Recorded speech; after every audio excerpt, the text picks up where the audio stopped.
Bueno, vamos a comenzar con la parte de ecosistema dentro de la asignatura de Ingeniería Web Visión General. Vamos a ver, la primera palabra importante es lo que llamamos un ecosistema, ¿eh? Si os fijáis, el array define un ecosistema con una comunidad de seres vivos cuyos procesos vitales se relacionan entre sí y se desarrollan en función de los factores físicos de un mismo ambiente. Y de ahí viene la palabra ecosistema software, ¿eh? Cosas importantes. Un ecosistema que es, en definitiva, es un conjunto de herramientas que deben interactuar entre sí, ¿vale? Deben estar conectadas. Si tenemos herramientas aisladas, tenemos un problema con el ecosistema.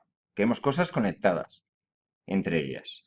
Dos, deben funcionar como una unidad para el desarrollo de software, es decir, conectadas y todos buscando ese mismo objetivo, ¿vale? Que es el desarrollo de software,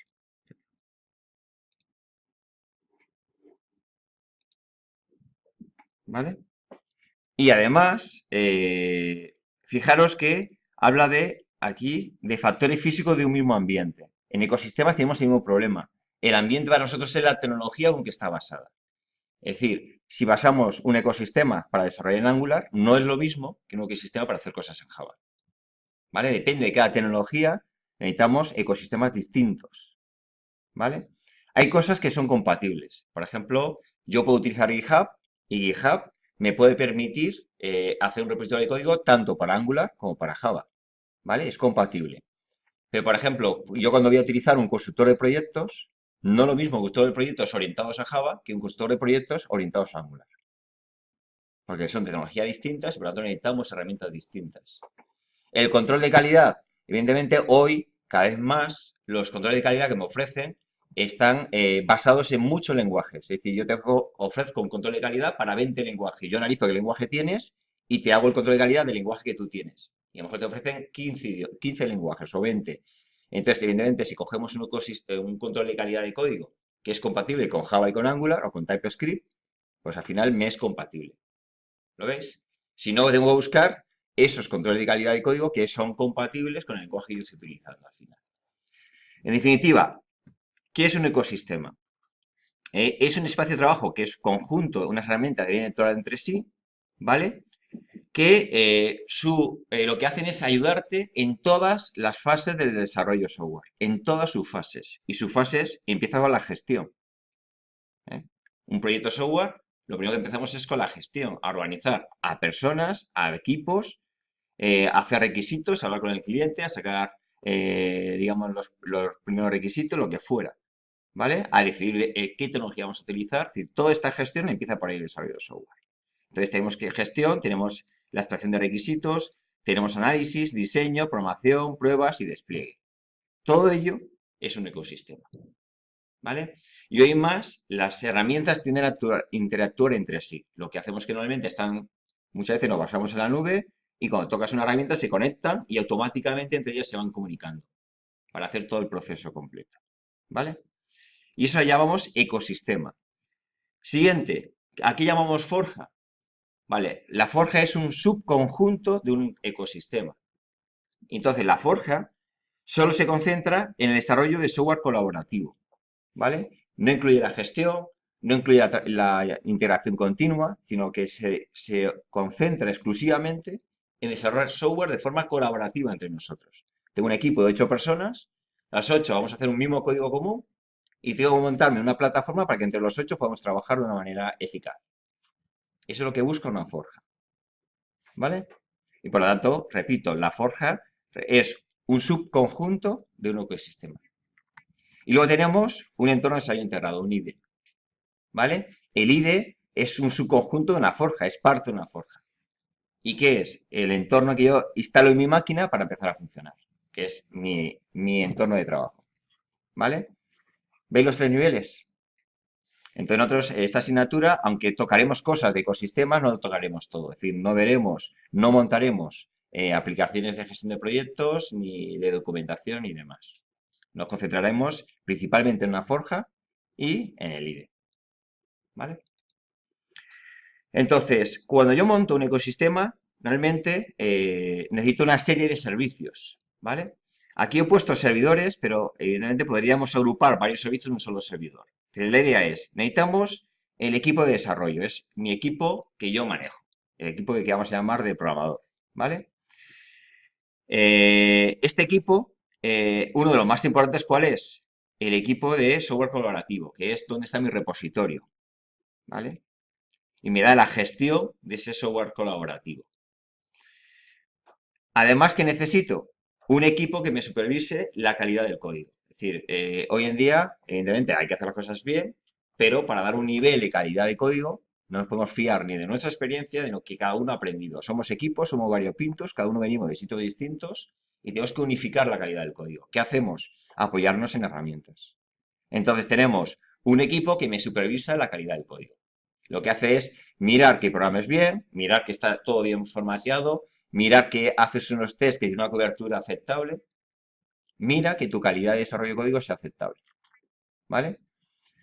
Además, ¿qué ocurre normalmente? Que ya conectamos mi repositorio de código, mi equipo de software colaborativo, lo conectamos con los controles de calidad.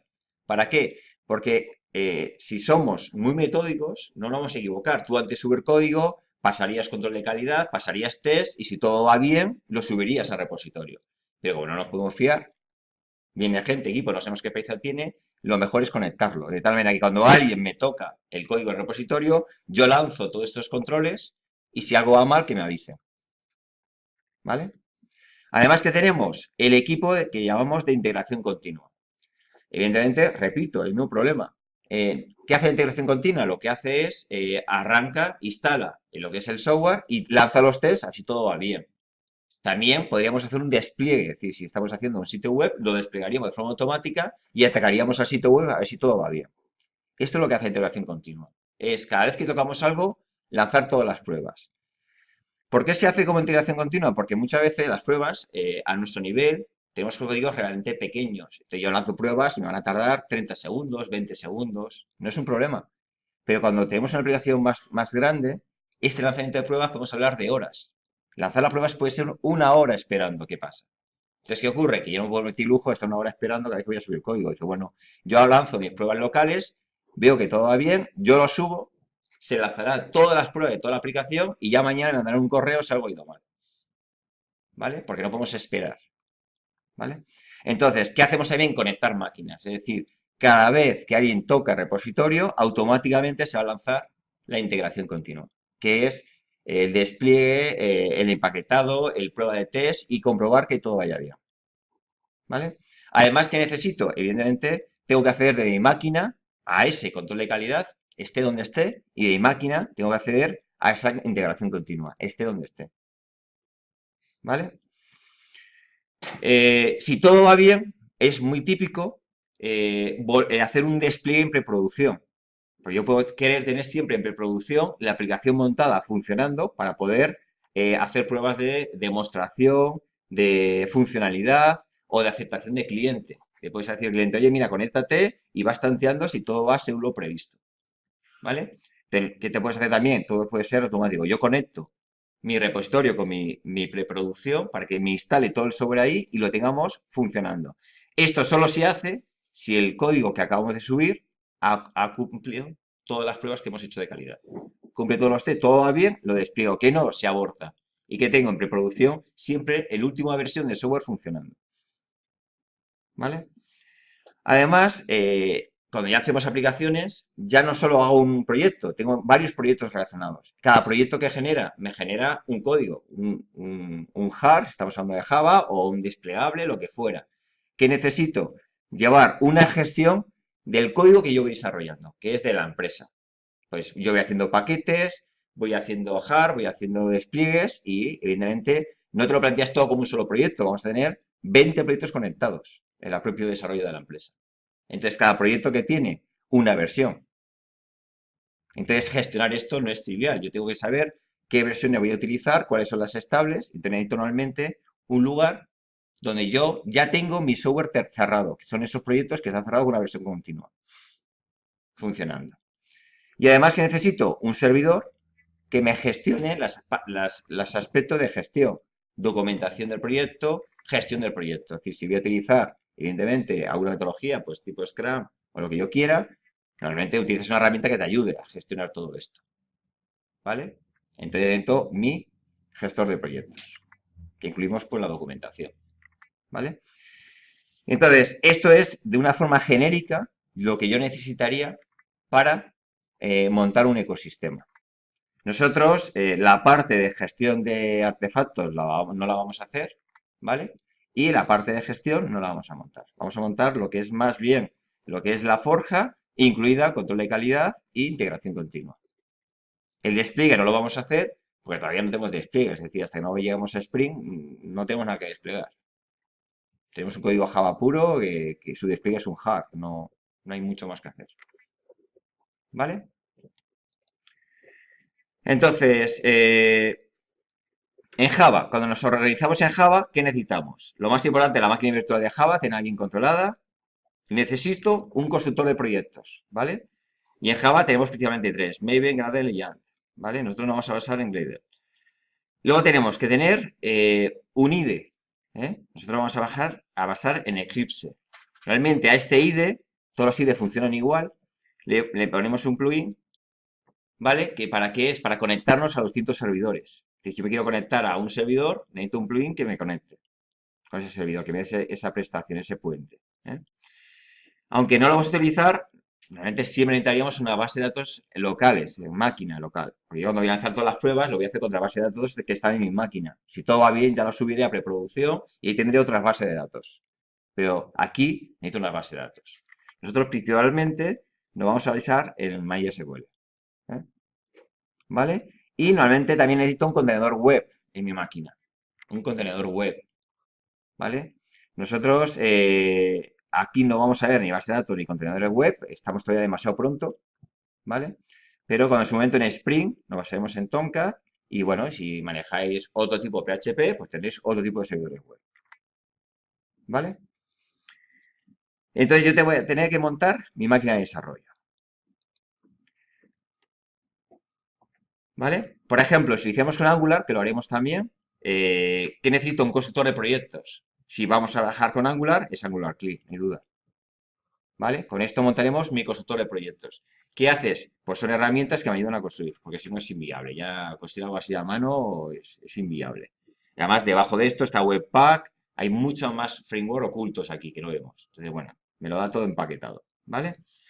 ¿Qué IDE? Evidentemente, ¿podríamos utilizar Eclipse? Sí, se podría utilizar, pero para Angular no es el más apropiado. Yo lo he utilizado y al final me marea más que otra cosa. Entonces, al final, aquí vamos a apostar por Visual Studio Code, ¿vale? Vamos a apostar otro. ¿Hay otras opciones? Sí, siempre hay otras opciones, ¿eh? Cada uno donde va, hay uno que tenéis vuestra preferencia. No, es que yo siempre he utilizado el Web Store. Bueno, pues utilízalo, yo no me voy a ponerme en contra, ¿vale? Cada uno utilice un poco que quiera. Pero lo que sí me interesa es que podáis hacer lo que yo os pido que podáis hacer, ¿vale? Luego, contenedores web, evidentemente, si vamos a utilizar Angular, pues es no, ¿vale? Montaremos esto y esto es, evidentemente, ¿qué es? Otra forja para otro entorno de desarrollo. Y dice, pero ¿y esto es así? Dices, claro, si vas a utilizar PHP, tenemos el mismo problema. Móntate un entorno para PHP y tienes que buscar cuál es el más adecuado para PHP. Y encima, cuál es mi constructor de proyectos, qué framework voy a utilizar. Entonces, por eso es que las forjas son muy dependientes de la tecnología que vayamos a hacer. Al final te acostumbras, ¿eh? Es decir, cuando ya has manejado tres, cuatro cosas, has manejado cinco o seis entornos, 20 IDEs, ya te da un poco igual. Vas a cualquier sitio, bueno, ¿qué IDE utilices aquí? Sabes que tienes un tiempo de pasarlo mal, 15 días de que dices, bueno, ¿cómo se hace esto aquí con lo rápido que lo hacía con mi sistema? Pero te tienes que adaptar, ¿eh? Es decir, esto no es, por eso, igual que los lenguajes, olvidaros un poco, es decir, tienes que adaptar a los equipos. Vas al equipo, ¿con qué trabajáis? Con esto, te adaptas. Por lo tanto, yo no soy partidario de que vengáis con vuestras manías. De que es que yo utilizo este ya entorno, dice ya, y cuando vais a una empresa es su exigencia o qué. Le vas a decir al tío, oye, si no trabajamos con este IDE, yo no quiero trabajar aquí. No tiene sentido. Entonces es olvidaros de vuestras manías y decir, no, no, yo me adapto a lo que tú me digas. Esa es la buena postura. ¿Vale? Y de verdad, cuando ya has manejado cuatro, tu cerebro hace clic y te adaptas a una velocidad impresionante. ¿Vale? Es decir, que aprenderos a adaptaros a uno y otro entorno. Luego, servidores. Claro, aquí tenemos muchas opciones, ¿eh? Entonces, por ejemplo, en calidad de código, yo he puesto dos, pero no hay dos, hay muchos más. Pasa que son las dos que vamos a ver, ¿eh? Normalmente yo sí que apuesto, pero no me interesa mucho la administración, porque eso es muy tedioso, es muy lento. Pues antes utilizamos Sonar con Tomcat y lo instalábamos, pero al final pierdes demasiado tiempo entre instalaciones, que eso funcione, que a mí no me funciona, y digo, tío, no avanzamos. Entonces ahora yo tiro de cosas que están en la nube, porque es que conectas, ellos te lo configuran y me olvido. Y entonces lo que busco es el concepto de lo que estamos haciendo, ¿no? Luego, repositorios. Nosotros hemos apostado por GitHub, pero hay otros muy válidos también, ¿vale? Muy válidos. Luego, en seguimiento de tickets, de tracker. Evidentemente, cuando hacemos colaborativo, tenemos que organizar esto. Y esto de por voz, no. Es decir, no te voy a decir yo, oye, hazme una clase que haga esto. Y dices, tío, lanza un ticket y en el ticket especifica lo que vas a hacer, documentalo. Y así, cuando alguien tiene que tocar esa clase, a su vez tiene la documentación que a su vez puede repasar lo que hacía esa clase. Porque el código ya no es nuestro. Y tienes que tocar cosas que tú no has hecho. Entonces, hay que hacer un seguimiento. Nosotros, pues para no liarla, nos adaptamos a GitHub. GitHub tiene un tracker relativamente básico de seguimiento, pues bueno, tiene unos tickets, tiene una wiki, no está mal, es básica, pero me da muchas carencias. No tenemos un buen control de tiempos, de porcentaje de avance del proyecto, es decir, me falta todavía mucha información para hacer una buena gestión, ¿vale? Pero bueno, tenéis otras opciones que podéis también utilizar y demás. Integración continua. Hay muchos servidores, ¿eh? Hay muchos, porque además ven que son buenas betas, como digo yo, de funcionamiento. Y entonces nosotros nos basamos en Travis y en Spring seguramente nos basaremos en Heroku, ¿vale? Pero bueno, hay muchos más servidores. Gestión de artefactos, no lo vamos a ver principalmente, pero bueno, tenemos Nexus, tenemos otras opciones para almacenar artefactos y podemos hacer un repositorio local, ¿eh? Y en gestión de proyectos, pues bueno, tenemos aquí, bueno, pues documentación. Si ante la duda podemos utilizar el Drive, no está mal, cualquier sistema de estos, si bien organizado, te puede dar el uso. Y el resto, pues es utilizar un gestor de proyectos, ¿vale? ¿Lo veis? Primer problema que nos encontramos cuando vamos a hacer software es centrarnos con la tecnología y no es una tontería, ¿eh? Es decir, ¿qué tecnología voy a hacer en cada una de las etapas? Evidentemente depende de tu experiencia, pero luego al final los clientes te piden tecnologías concretas a veces y hay que adaptarse, ¿vale? De lo mejor es tener una idea general de qué es cada cosa, funcionamiento conceptual y dice, bueno, tengo que hacer esto. Coges el manual de instrucciones, a ver cómo se hace, luego así, lo arrancas, pero esa sensación de misterio, pues funciona, pero no tengo un claro. No le he tocado mucho, pero es que es lo que tenemos que hacer. Porque si queremos aprender hasta el último detalle, esto se hace con la experiencia. Cuando llevas 5 años trabajando con algo, lo controlarás bien. Pero a veces tienes que instalar algo, lo vas a utilizar un mes y te vas a olvidar. Y digo, pues dedicar el tiempo justo y necesario para que esto salga adelante. Pues no nos volvemos locos. ¿Vale? Entonces, primera parte, si empezamos a montar nosotros, tenemos que montar la máquina virtual de Java. Parece una tontería, pero hay que tenerla controlada, ¿eh? Hay que tenerla controlada, la máquina virtual de Java. Evidentemente, o apostamos por la 1.8, 1.9 o 1.7. Y una vez que hemos apostado por una, ni se te ocurra cambiarlo, ¿sabes? Y porque las cosas no son tan triviales, ¿eh? Cuando tienes un proyecto lanzado, luego hay unas 100 dependencias, cambiar algo que puedes hacer por cascadas, errores, dependencia que si no utilizas esto, dirías otra dependencia y hay que adaptarlo y es complicado. Entonces, cuando empiezas un proyecto es apostado por unas versiones y acaso que sea un cambio de versión por un bug, ni lo tocamos. Y aunque sea por un bug, vigilamos que eso no me conlleve una caída del proyecto, ¿vale? Entonces, aquí lo más importante es en la instalación definir estas dos variables de entorno, Java Home y Path. Las dos más importantes. ¿Por qué? Porque luego yo hago cosas por detrás. Evidentemente, si lo hacemos con Eclipse, no hace falta esta variable de entorno. Pero yo, como yo ataco por medio y por detrás, necesito esas dos variables de entorno para funcionar. ¿Vale? No vamos a entrar, yo creo que a estas alturas, pues la máquina virtual de Java, aquí tenéis el lugar, o la bajáis si no la tenéis, pero bueno, aquí la tenéis instalada. Pero si manejáis con vuestros equipos, la tenéis que bajar y controlar. Nosotros no tenemos que pasar la 1.8, ¿eh? Si no tenéis la 1.8 en vuestra máquina, tenéis que instalar la 1.8. ¿Vale? Digo por lo que tenéis portátiles o cuando lo queréis hacer en casa, ¿eh? Construcción de proyectos. Lo siguiente básico, ¿eh? Normalmente necesitamos algo que nos ayude a construir los proyectos. Una herramienta, porque ya construirlos a mano me parece también bastante inviable, es muy tedioso, ¿eh? Y muy fácil, digamos, equivocarse. Entonces, en Java tenemos principalmente tres. ¿vale? Nosotros nos hemos apoyado en Maven porque, bueno, tiene mucha documentación, llevamos tiempo con Maven y demás. La más reciente es Gradle, ¿eh? A un día de esto, pues nos cambiaremos. Pero al final tenemos ya mucho plugin de Maven hechos y lo tenemos controlado. Pero al final es un poco lo mismo.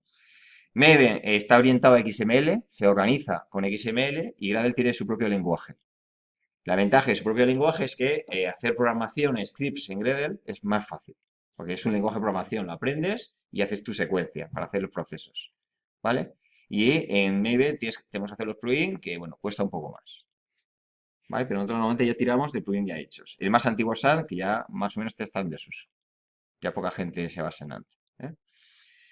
Aquí tenéis la página de Maven para bajarlo y aquí tenéis un libro que está por ahí gratis para poderlo utilizar. En definitiva, en Maven tampoco vamos a hacer grandes cosas. Tenemos que tener la idea de los conceptos importantes. Yo voy a dar un POM ya hecho. En el POM es un fichero XML que se configura lo que voy a hacer, cómo voy a construir los proyectos. ¿Y qué vamos a hacer? Que yo te doy un POM hecho. Si quieres hacer algún día un detalle, pues muy sencillo. Lo buscas, ¿cómo se hace esto? Lo corriges en ese POM y se acabó. Pero normalmente ese POM cuesta tenerlo controlado. Cuesta. ¿Vale? ¿Tú qué haces? Que una vez que tienes un POM controlado, lo utilizamos para todo el equipo. No todo el mundo está desarrollando ese POM, porque todo el mundo tiramos del mismo POM. Entonces, normalmente el que tenga más experiencia es el que toca esto. Oye, tócame el POM para que haga esto. Tú te lo buscas, lo corriges, lo actualizas y ya todo el mundo lo tenemos. ¿Vale? Yo voy a dar uno de partida y poco tendréis que tocar, ¿eh? ¿Qué hay que tocar? Pues si vais a utilizar una herramienta que no tiene una dependencia, tenéis que incluir en el POM una dependencia nada más. ¿Vale? Y Maven viene integrado directamente en Eclipse, ¿vale? Viene integrado, pero no me interesa eso. No me interesa ni la versión de Eclipse ni la integración en Eclipse. Lo vamos a utilizar por scripts nosotros. ¿Por qué? Porque luego, cuando nosotros subimos a Travis, en Travis lanzamos script para controlarle el proyecto. Y ese script lo hacemos con scripts. Entonces, como lo utilizamos a nivel de comando, prefiero que nos acostumbremos siempre a nivel de comando. Así lo hacemos en local a nivel de comandos y cuando me lo subo a Travis o me conecto con otra herramienta, lo hago a nivel de comandos todo. Entonces es mejor manejar ciertas cosas a nivel de comandos. Entonces toda la integración de Eclipse no me interesa, no la vamos a utilizar. ¿Vale? Vale, primero hay que instalar Maven. Pues bueno, esto aquí lo haremos después cuando yo termine la explicación. Ya paramos y ya montamos la página, cada uno montáis vuestro equipo, ¿eh? Bueno, pues aquí tenéis la página original. Lo más fácil, para no liarnos, es nos bajamos el zip y lo descomprimimos, ¿eh? No tiene instalación, simplemente buscamos un sitio y lo descomprimimos. Y ya funciona Maven. Lo que hacemos es definir estado variable de entorno, que seguramente vosotros no podéis, porque no tenéis permisos. Entonces, ¿qué vamos a hacer? Que cuando hagamos un script, lo primero que hacemos es definir variables de entorno nuestras. Lo vamos a hacer de forma dinámica. Lo normal es definirlas en la máquina. Pero como aquí tampoco tenemos tanto control, no podemos. ¿Vale? Pero ya veremos cómo. Maven crea una carpeta llamada .m2 repositorio, ¿la veis? Esta la va a crear en tu cuenta de usuario. Te crea ahí y ahí Maven va a colocar toda la dependencia. Es decir, cada vez que hagáis algo, se baja los jar y te los coloca ahí. Alguna vez he visto que a algún alumno se le queda corrupto por alguna razón, no sé, como estamos tocando todo mucho, se nos queda corrupto. ¿Qué hacemos? Borramos esta carpeta y entonces Maven se vuelve a bajar todo. No sé, queda algo corrupto y no deja de funcionar. Entonces, si veis algo raro, siempre podéis venir aquí, borrarla y demás. Y además, vamos a manejar los perfiles de Maven. Eso es muy importante. El perfil, lo que definimos es, evidentemente, yo desarrollo mi máquina. Cuando desarrollo mi máquina, voy a pasar los tests en mi máquina. Pero mi máquina que utiliza una base de datos local, que yo la monte en mi máquina. Cuando la monte en mi máquina, base de datos, no me complico la vida. Usuario root, clave en blanco. Porque es mi máquina, no está más en internet. Pero luego, cuando yo, y además en mi máquina, a lo mejor yo activo un nivel de debug de tipo info. Quiero ver todo lo que está ocurriendo. Para si veo algo raro, que lo detecte a tiempo. Pero cuando lo subo, a lo mejor a preproducción, evidentemente tengo la base de datos por ahí instaladas. Entonces, ¿qué tengo que cambiar? La localización de la base de datos. Entonces, yo no puedo estar cambiando el software. Es decir, defino base de datos en local o en un ficherito, lanzo pruebas. Luego, cuando ha funcionado, cambio ese ficherito para probarlas en remoto y lanzo pruebas. No, no, no. ¿Qué hacemos? Definimos perfiles. Es decir, yo tengo tres perfiles: desarrollo, preproducción y producción. Configuro las tres cosas simultáneamente y lo que hago es lanzarlo automáticamente. Aquí me lanzas en preproducción, luego me lo lanzas ahí en preproducción y defino perfiles. Así yo doy un botón, aquí empieza a mover la máquina y durante una hora después dice lo que ha pasado. ¿Vale? Y entonces esos perfiles de Maven se hace a través de este fichero, settings. ¿Vale? Que yo también os doy uno que no habrá que tocar. Muchas de esas cosas no se tocan, ¿eh? Una vez montado, están ahí y no se tocan. ¿Vale? Os lo doy hecho. Entonces, conceptos que vamos a manejar de Maven. ¿Eh? Primer concepto, lo que definimos, el artefacto.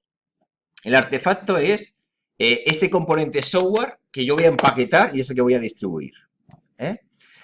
Normalmente Maven, por ejemplo, es un jar. Si yo cuando cojo mi aplicación, si es un artefacto de tipo Java, lo voy a empaquetar como un tipo jar. Ese jar tendrá una versión que es el que yo voy a distribuir. ¿Vale? Normalmente cuando hacemos un proyecto, no hacemos un artefacto. Si tú tienes parte del artefacto, si habéis manejado cualquier proyecto, veis que tenemos versiones de cada parte del proyecto. Normalmente el proyecto se divide en proyectos más pequeños y ese proyecto pequeño es el que genera ese artefacto, esa unidad compacta que yo voy a distribuir. ¿Eh? En Java o es jar cuando es clases normales o es un war cuando es un desplegable web. ¿Vale? Dos, muy importante, las coordenadas. Tengo que localizar, claro, estos artefactos están en Internet. Tengo que poderlos localizar sin ningún tipo de ambigüedad. Entonces, para localizar se llama coordenadas. Y las coordenadas se consigue con el grupo, identificación de grupo, identificación de artefacto y versión. Entonces, ¿qué es la identificación de grupo? La identificación de grupo es la empresa en sí misma. Es decir, ¿de qué empresa me estás hablando? Pues la empresa tal ha hecho este artefacto. Entonces, el primer dato es la identificación de la empresa. ¿Cuál suele ser? El nombre de su dominio de Internet al revés. ¿Vale? Si es miempresa.es, pues el nombre del grupo ID será es.empresa. Será el nombre de la empresa del dominio. Normalmente utiliza el dominio de Internet. ¿Para qué? Para que cualquiera coja este artefacto, te localiza rápidamente en Internet. ¿Vale? Dos, el artefacto. El artefacto es identificador de este proyecto concreto. Y este proyecto va a generar un artefacto. ¿No? Por ejemplo, mi nombre de artefacto le voy a llamar Forja. ¿Vale? Yo puedo hacer un proyecto, cada proyecto es un artefacto. Puedo hacer un multiproyecto también, que eso no lo vamos a hacer. Es decir, bueno, hago un proyecto que incluye 8 artefactos. Entonces me hago un Maven que controla los 8 proyectos a la vez. ¿Vale? Dos, la versión. La versión es fundamental. ¿Por qué? Porque hoy en día se cambia de versión muy a menudo. ¿Vale? Porque ya el control de calidad cada vez cuesta más y al final lo que haces es que lo lanzas y ya la gente protestará. ¿Sabes? Muchas veces. Es tu última versión. ¿Vale? Normalmente vamos nosotros a basarnos en 3 cifras. En 3 cifras. La primera representa la arquitectura de mi proyecto. Es decir, normalmente esta cambia pocas veces, que es mi arquitectura de proyecto. Yo hago una arquitectura, me baso y empiezo a desarrollar. ¿Qué ocurre? Que como no para de hacer ampliaciones, haces parcheados. En cierta manera, en que intentas mantener la arquitectura, tú vas creciendo, y vas creciendo, y vas creciendo.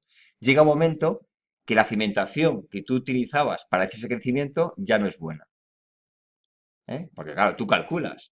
Voy a hacer un edificio de 5 plantas y me calculo unas zapatas. Empiezas a subir. Cuando vas por 5 plantas, dices, no, necesito 20. ¿Podemos continuar hasta 20? O dices, no, este edificio hay que tirarlo y volver a empezar. ¿Entendéis? El software ocurre igual. Yo establezco una arquitectura original. ¿Por qué? Porque tenía pensado un tamaño de software. Y empiezas a crecer, a crecer, a crecer. Y llega un momento que eso te estalla. Dice, no puedo continuar. Porque para hacer un software de 20 veces lo que yo tenía previsto era una mala arquitectura. Entonces, ¿qué tienes que hacer? Tirar un poco abajo y volver a empezar. Entonces, utilizamos esta primera cifra para cambios de arquitectura básicos, es decir, cuando cambiamos la estructura del software. ¿Vale? Utilizamos el segundo numerito, ¿vale? Para las ampliaciones que yo voy haciendo. A mi software le he añadido esta funcionalidad, una nueva versión. ¿Vale? Son las ampliaciones, las mejoras. Ya tienen nuevas prestaciones y cambiamos ese segundo numerito. Entonces yo voy lanzando esto a lo mejor lo voy lanzando cada 3 meses. la nueva versión que ya tiene 20 nuevas funcionalidades, que son esta y esta y esta, pero la arquitectura sí es relativamente estable. Es muy compatible lo que había con lo que ahora yo estoy lanzando. ¿Vale? Y el tercer numerito, ¿le veis? Solo lo dejo para errores. Es decir, yo lo voy a probar todo, pero como hacemos cosas tan complejas, siempre hay algo que no he probado.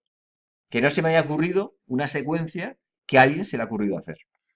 ¿Vale? Entonces, detentas errores. Errores de seguridad, errores del tipo que quieras, pero son errores al final. Entonces, ¿qué haces? Coge la versión, corriges ese error y subes este numerito último. Este es el que se actualiza con bastante frecuencia. Pero este no representa ningún cambio. Es decir, este te tienes que actualizar porque se supone que el anterior tenía que ser 100% compatible. ¿Vale? No es una mejora, es simplemente un error corregido. ¿Vale? Luego veis esta palabra, snapshot. Esta significa que es muy volátil. Cuando tenemos esta palabra es que estamos en un proceso del proyecto que crece continuamente, es muy volátil, sobre todo al principio. Es muy volátil. Antes el proceso está en pleno evolución, en pleno crecimiento. Todos mis proyectos van a ser snapshot, porque yo no paro de hacer cosas. Vale. Luego es posible que sacaríamos las versiones alfa y beta, ¿vale? Las alfa y beta, que son las versiones que tú dices, bueno, ya se está aproximando a una entrega final. Y la alfa beta, bueno, pues las pruebas, tienes un equipo de gente que te prueba cosas, con más controlado. Y cuando ya las quieres lanzar hacer una prueba más amplia, lo que llamaríamos una release candidata. Pero una release candidata no es una versión estable 100%, sino ya es prácticamente, tiene todo, pero bueno, hay que hacerle más pruebas para estar seguro que es buena. ¿Vale? Y esas son las RC. Las RC, yo nunca me voy a basar en una RC. Por ejemplo, si utilizamos Spring, yo voy a buscar la última release estable, no la última release candidata. Porque son cosas que podrían cambiar. Pueden encontrar un fallo grave y cambiar algo en la arquitectura. Es posible. ¿Vale? Y ya cuando hacemos una entrega, una liberación de código, ya le llamamos la release. ¿Vale? Y dice, oye, pues ya esto lo tengo definitivo, pues te entrego la release 1.4.5. ¿Vale? Y te la entrego. ¿Vale? Y este ya se considera software estable. Nosotros normalmente vamos a manejar las 3 cifras y siempre en absoluto. No vamos a hacer nada estable, no lo vamos a conseguir. ¿Vale? Luego, el empaquetado evidentemente, tengo que empaquetar esto que estoy entregando, este artefacto. Y normalmente en Java o apostamos por un jar o un war. Un jar simplemente son clases complementarias y los war son los desplegables web. ¿Vale? Luego, repositorio. Tengo que tener un lugar donde tener todos los artefactos. ¿Vale? Entonces, puedo tener repositorios locales. Normalmente, claro, si yo cada vez que voy a hacer algo me lo bajo, me lo tengo que bajar de internet, cada vez que lanzo una prueba, me tengo que bajar todos los artefactos que tengo dependencias y es muy lento. ¿Qué se suele hacer? Tener en local una copia de todos los artefactos en tu máquina. Y ese es el que he comentado antes, el punto M2. ¿Vale? ¿Para qué? La primera vez que arrancamos algo, ves que te tarda un montón, pero la siguiente ya va más rápido. ¿Eh? Si cambias de máquina, voy a hacer el mismo proceso. Y por último tenemos el concepto de arquetipos, que es plantillas para definir un proyecto. ¿Vale? Plantillas. Nosotros vamos a hacer más sencillo. Yo voy a tener un POM, que para mí esa es mi plantilla. Lo que hacemos es cogemos un POM y con ese POM montamos el proyecto. Y así todos montamos exactamente el mismo proyecto. ¿Vale? Entonces, cosas de Maven, por si no habéis utilizado. Tenemos el que es la limpieza de código. Este es fundamental. Antes de montar nada, yo lo primero que hago es una limpieza. Porque aunque Eclipse se supone que te lo tiene controlado, Eclipse se equivoca a veces. Y a veces no acaba de recompilar todo adecuadamente y utiliza una vieja versión que tú ya has tocado. Como no paramos de tocar cosas, entonces pues hacemos un clean que dice, oye, límpiame el proyecto y me lo reconstruyes entero. Es decir, compílame todo lo fuente desde cero. No vais a que haya quedado una compilación de algo antiguo. ¿Vale? Este simplemente es limpia, que lo hacemos siempre. Siguientes. Tenemos aquí las distintas fases. Fijaros. Voy a poner aquí. Yo voy a empezar a validar. Lo que va a hacer Maven es comprobar que el proyecto tiene una estructura adecuada. El POR es adecuado, la estructura de carpeta es adecuada, es decir, valida el proyecto. La siguiente es compilar todo. Me compila todos los fuentes en todos los class. La siguiente es pasar todos los test unitarios. ¿Vale? Si los test unitarios no dan errores, pasa a la siguiente etapa, que es empaquetar. ¿Vale? Una vez empaquetado, pasa a los test de integración. Si esto no da errores, pasa a verificar que lo generado está todo bien. Y la siguiente etapa podría ser instalarlo, que es instalar un repositorio. Y por último, desplegarlo. ¿Vale? Si yo hago un orden de Maven de cualquier etapa, incluye las anteriores. Es decir, si aquí pongo Maven compila B, pues ¿qué va a hacer él? Validar y luego compilar. Si le digo aquí Maven, pásame los tests, o aquí Maven empaqueta, te va a hacer validar, compilar, testear y empaquetar. ¿Vale? Cada vez que vendemos una orden, incluye las etapas anteriores. ¿Lo veis? Entonces, ¿qué hace empaquetar? Empaquetar, en este caso, repito, es sacar tu jar. Saca el jar. Empaqueta. ¿Vale? Entonces, aquí, fijaros, puedo hacer Maven, compilar. Pues me compila. Entonces hace validar y compilar. Si aquí digo Maven, empaquetar, me hace todas las etapas anteriores. Sí, dime. Pero no hay una opción que permita directamente hacer una sola, digamos, yo solo quiero hacer el empaquetado. Vale. No hay. No puedes empaquetar si no se pasan los tests. Podemos hacer directivas. Por ejemplo, aquí digo, empaquétame. Y le digo una directiva, fíjate, que es los test me los saltas. Entonces, podemos poner unas pequeñas opciones para saltarte cosas. Hay cosas que no te puedes saltar. El sin compilar no puede empaquetar, es imposible. Porque yo empaqueto un class, no empaqueto unos fuentes. Pero, por ejemplo, en test sí me permite saltármelo. O sea, si hay uno que sí permite, Unos que sí, otro otros que podría no. hacer. Pero tenemos que ponerlo aquí, específicamente. Y fíjate cómo se pone. Normalmente pondríamos todas las de Maven empiezan así, mayúsculas. Maven.test, que es la etapa de test. Y digo skip, saltar. Sáltate y lo pongo a cierto. Entonces aquí me salta los test. ¿Vale? Por ejemplo, aquí ¿qué hago? Mira, aquí hago dos, que es en Maven, es límpiame todo y luego me verifica. Verificar es este de aquí.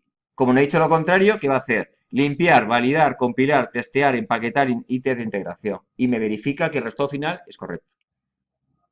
Pero fijaros que yo voy a donar scripts que me ayuda a construir el proyecto. Si tuviera, evidentemente, si tú tuvieras que hacer esto a mano, le vamos a fastidiar seguro.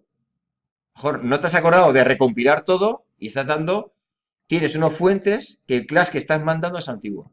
Y esto para descubrir ese error, te la marinera. ¿Lo veis? Entonces tenemos que tener, en definitiva, la idea cuál es el concepto. Herramientas que me construyen los proyectos. No lo hagáis a mano. Es decir, buscaros donde estéis, la tecnología que estéis. ¿Con qué herramienta construyo un proyecto? Pero no me hagáis a mano, hago esto, hago esto, hago esto y hago esto. Os vais a equivocar. ¿Vale? Entonces, al final, ¿qué tengo? Unos scripts que son compatibles para todo. Lanzamos el script y me lo olvido. Y si no, no te preocupes, vendrá la integración continua que la hará por ti. Y ahí te vamos a pillar. Por ejemplo, si se construyen programas que dependientes, en este caso, por ejemplo, dos, que el uno depende de los hard del otro. Cuando yo pongo en este caso, lanzo verificar, igual me limpia los dos proyectos que están dependientes, o necesito especificar uno por No, uno. esto es para cada proyecto. Tú lo que no puedes hacer es construir dos proyectos tendremos que hacer a lo mejor un multiproyecto. Pero cada proyecto tiene su hard. Es un artefacto, entonces es una unidad.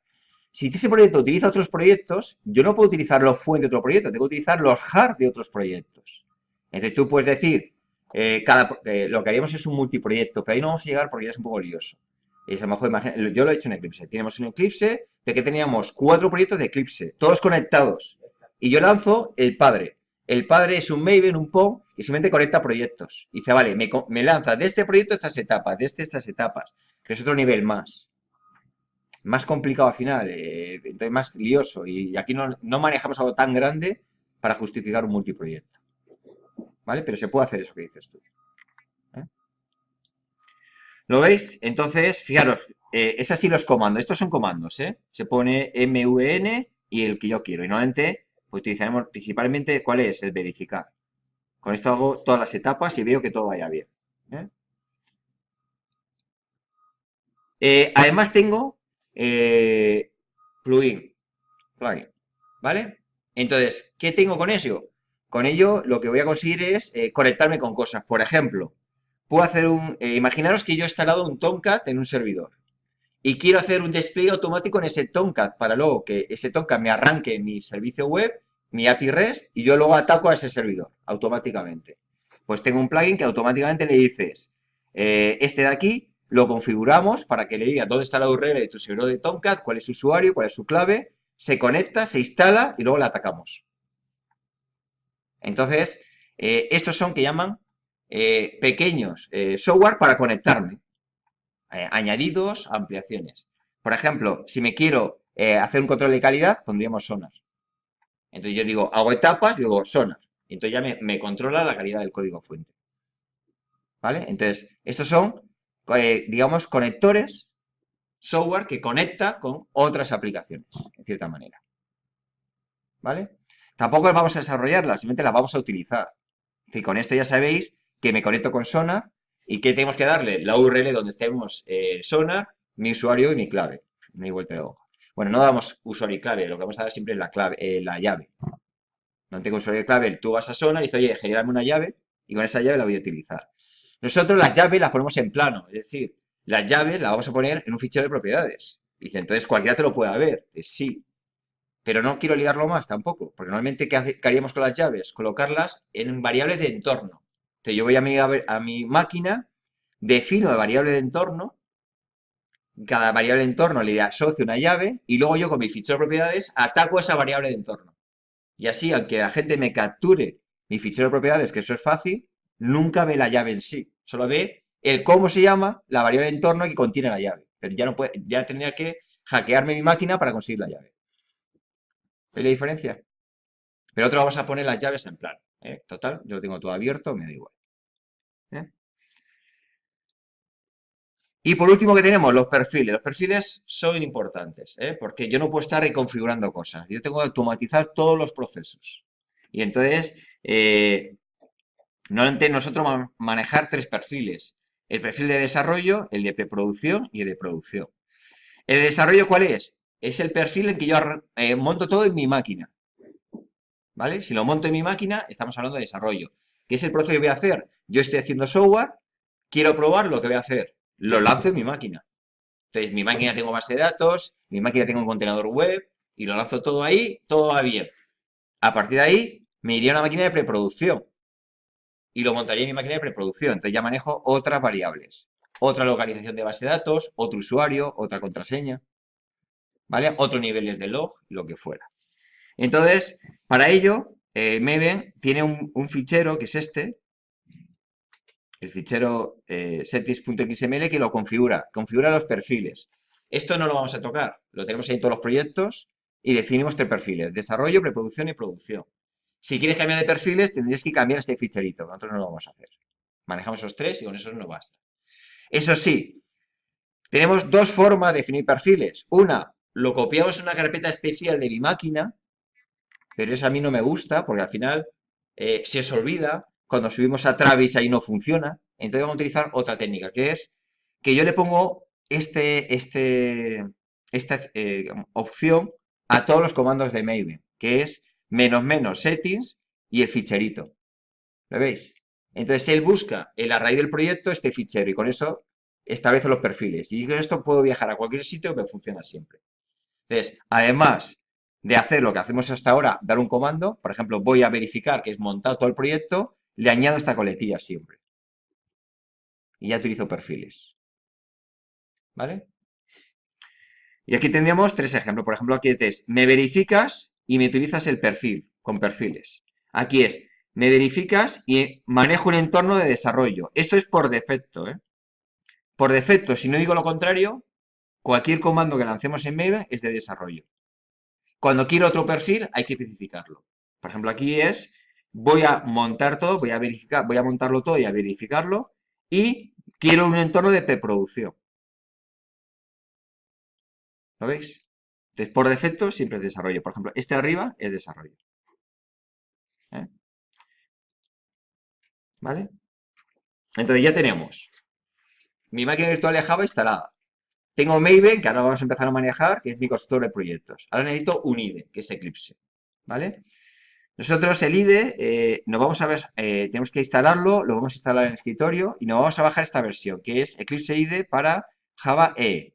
porque así ya lo tengo instalado para Sprint también, porque así maneja entornos web. ¿Vale? Y eso que vamos a manejar. Todo esto, ¿dónde lo instalamos? En el escritorio. En el escritorio. ¿Eh? Además, ya tengo mi Java, mi Maven, constructor de proyectos, tengo mi entorno IDE. Lo siguiente básico que necesito es un repositorio, ¿vale? Entonces, nosotros vamos a utilizar GitHub y Eclipse ya lleva incluido eGit. eGit es un entorno que te ayuda a manejar GitHub. Este entorno sí lo voy a utilizar, aunque luego veremos, desde Angular lo haremos más con comandos de Git, manejaremos Git por comandos y Git por entorno gráfico de Eclipse, pero sobre todo al principio, para entender el tema de las ramas, que no es trivial y sobre todo un flujo de trabajo, si lo tenemos bien gráfico y lo manejamos, es mejor. Cuando cojamos bien los conceptos, por comando nos situaremos. Si no, es muy difícil porque tienes que tener una visión global de todos los commits que he hecho y qué está pasando. ¿Vale? Entonces, en primer lugar, utilizaremos Git, que es un entorno gráfico de manejar Git. ¿Vale? Y luego, cuando utilicemos Angular, el entorno de Angular, lo utilizaremos con comandos de Git. ¿Vale? Entonces ya tenemos montado esto. Aquí tenéis una configuración básica de Eclipse para funcionar. Y la tenemos que hacer todos, ¿eh? Porque si no, nos vamos a volver locos. Primero, lo más básico es, por defecto, Eclipse tira de su Maven. No me interesa su Maven. Quiero el Maven que yo he instalado. Entonces tenemos que cambiar, asociarle Eclipse al Maven que yo he instalado. Porque no es la misma versión y yo que tengo las versiones controladas. ¿Vale? Siguiente, los tabuladores. Los tabuladores es una locura, ¿sí? Porque cada máquina puede tener configurado distinto un tabulador y me está cambiando la disposición de las cosas. Entonces, no se utilizamos tabuladores, sino siempre utilizan blancos. ¿Vale? Hay que configurar Eclipse para que eso se cambie. ¿Vale? Lo siguiente, si tenéis una máquina justita, justa de proceso, el control de léxico le hace muy lento a Eclipse. Entonces deberéis anularlo. Si tiene una máquina suelta, da igual. Pero el control léxico que te reconozca las palabras en el idioma que manejas es incómodo. Se hace lento. Entonces, si veis que vuestra máquina va justa, quitar el control de léxico de palabras. ¿Vale? Luego, la codificación. Esto es una locura, ¿eh? Cuando ya empezamos a manejar varios entornos, al final dice, mira, UTF-8, nos quitamos tonterías. De que no utilizamos la española. ¿Vale? Todo en UTF-8 y así me voy a Travis, de Travis voy a otro sitio y todo es compatible, porque es el más normal. ¿Vale? Y configuramos Eclipse para que maneje UTF-8. Luego, formateos de códigos. Yo repito, no puedo formatear a mano, ni perdáis un minuto con eso. Entonces lo que hago es necesito un fichero de formatear y os doy dos. Uno es este, el formateo, que es un XML y el cleanup. Y aquí dice cómo hacerlo. ¿Vale? Ahí tenéis unos vídeos que dice cómo, bueno. Pero bueno, seguís estas directivas y lo hacemos. De tal que cuando cada uno, si yo formateo mi máquina, lo subo a GitHub, él se lo baja y formatea su máquina, no se puede cambiar nada. Porque si cambias el aspecto, estás metiendo un ruido de cambio de código fuente impresionante. Por eso es fundamental no olvidarte de formatear, porque tú haces un método, no lo formateas y lo subes. ¿Vale? Tú lo has dado por bueno, has pasado los tests y ese código es bueno. Va otro, se baja la clase, pero ese método no lo va a tocar. Él hace su método y lo formatea. Y entonces, ¿qué formatea? Su método y el tuyo que tú no formateaste. Entonces, cuando empieza a haber cambios, se han cambiado los dos métodos. Y dice, yo no he cambiado este método, yo no he hecho nada. Y si hay un conflicto porque alguien tocó ese método, ya empieza a ser un lío, porque es un método que nadie ha cambiado, que hay conflicto de fusión. Entonces, siempre hay que acostumbrarse a formatear, ¿vale? Y luego la limpieza de código igual, cuando limpiamos código, pues tenemos un cleanup para que me lo deje. Todo esto es para que pase, además, la mejor manera posible los controles de calidad de código fuente. ¿Eh? Lo configuramos, tenéis ahí, lo seguís, ya lo vamos a hacer para que todo lo hagamos bien. ¿Qué me queda? Fijaros, que esto os repito los pasos. Primero, habría que instalar SDK, que en vuestro caso lo tenéis instalado, pero si tenéis un portátil o alguna cosa, tenéis que mirar qué versión tenéis y si no tenéis la 1.8, tenéis que instalarla. ¿Eh? Siguiente, instalar Maven. Veis a la transparencia y es, me bajo el zip, lo descomprimo y demás. Siguiente, instalar Eclipse. ¿Vale? Y vamos a organizarnos, porque a veces tenéis un cacao que es impresionante. Es decir, tenemos que organizarnos. Y porque yo pregunté, ¿y dónde has dejado las cosas? No sé dónde haya dicho esto. Digo, ¿cómo que esto? Te tienes que organizar. Yo mis carpetas tengo que tener perfectamente controladas. ¿Dónde están mis repositorios? Porque yo si te pregunto dónde está tu repositorio local porque quiero mirar algo, no me puedes decir que no sé dónde está tu repositorio local. Tienes que tener todo controlado. Entonces, crearos una carpeta de zonas de trabajo. Y aquí dentro ponéis la zona de Eclipse, la zona de Angular, la zona de PHP. Organizaros vuestros entornos que es donde todos vuestros proyectos van a trabajar. ¿Vale? Organizaros. Arrancamos Eclipse y lo configuramos. Para que empezamos a tocar, no nos peleemos entre nosotros. ¿Eh? Siguiente, necesitamos una plantilla de Maven. Porque claro, hacer ese primer POM es un poco rollo. Aquí tenéis una ruta, ¿vale? Luego haré yo una demo. ¿Eh? Tenéis una ruta que habrá que hacer es, bajamos este Maven, que es una especie de plantilla, todo hecho con el POM, lo descomprimo, le cambio, le tengo que editar el POM y cambiar el nombre del proyecto, porque claro, tiene un proyecto por defecto y yo le pondré mi nombre del proyecto, y a partir de ahí ya lo podré importar desde Eclipse. Y es para que tengamos un proyecto siempre construido de la misma manera. ¿Vale? Evidentemente, esta es la manera en que lo he organizado yo para esta asignatura. Esto, cuando tú vas haciendo tu proyecto, en tu empresa, vas cogiendo tu experiencia, tu POM va creciendo. Entonces, cada vez tienes un proyecto mejor preparado para tus cosas.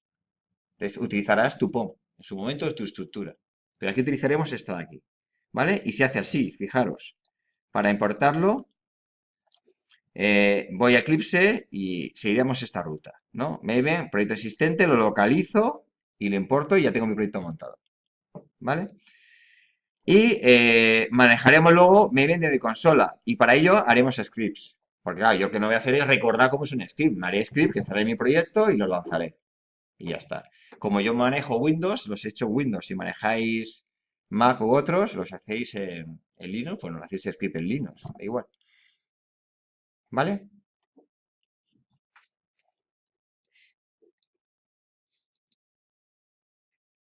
Luego, yo tengo preparado, aunque ahora todavía es pronto para manejar GitHub, pero os tengo preparado en GitHub un proyecto, que es el que yo doy todas las clases, que se la llamo Forja. Entonces, simplemente aquí os recuerdo cómo se importa un proyecto, aunque luego lo vamos a hacer también ahora, bueno, pues para que tengáis por escrito, ¿no? Pues lo que haríamos es clonar el repositorio en local, y una vez clonado, lo importaría de Java. Y así tenéis mi proyecto que tengo yo, que es el que doy todas las clases, lo tenéis vosotros como referencia. ¿Para qué? Pues si queréis copiar algo, pues lo cogéis y lo copiáis. Pero mi proyecto no lo toquéis, porque yo, dependiendo de cómo van las clases, siempre añado cosas, quito cosas y lo actualizo. Entonces, si vosotros lo tocáis, ya entramos en conflicto, porque en el fondo lo que estáis haciendo es abrir una nueva rama y nos liamos. Entonces, mi proyecto no lo toquéis y de vez en cuando, si veis que ha cambiado lo que yo utilizo, hacéis un pull request y recuperáis la nueva versión. ¿Vale? Es automático. ¿Vale? ¿Y qué hacéis? Creáis vuestro proyecto y vuestro proyecto lo tocáis lo que queráis. ¿Vale? Entonces, vamos a empezar montando lo que es mi primer entorno, que es con el Java, con el Maven, con el Eclipse. Ahora mismo no hace falta GitHub, pero bueno, vamos a abrir la cuenta de paso e importar un proyecto para que veamos cómo funciona. ¿Vale? Lo que vamos a hacer.